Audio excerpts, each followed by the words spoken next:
अम्मी, असल बात यह है कि जिहान को सब कुछ पता चल जाएगा। मैं उसकी नजर में अपने सुतेले बाप को चाकू मारकर भागने वाली लड़की बन जाऊंगी।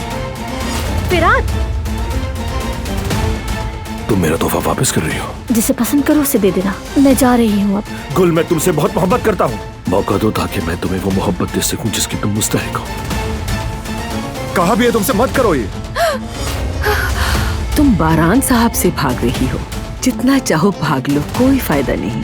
वो तुम्हारे पीछे आने से बाज नहीं आएगा। अगर बच्ची ने सही जगह बताई है तो नरमीन नाम की औरत यहीं कहीं होनी चाहिए थी। तुमसे आखिरी बार पूछ रही हूँ, कहाँ छुपी है वो? देखो बता दो मुझे, वरना तुम्हारी खाल उधेड़ दूंगी मैं। जिहान से बात की तुमने कि ड्रामे में नहीं जाओगी? नहीं, अभी नहीं। वो कहानियाँ अधूरी जो न हो सकेगी पूरी, उन्हें मैं भी क्यों सुनाऊं, उन्हें तुम भी क्यों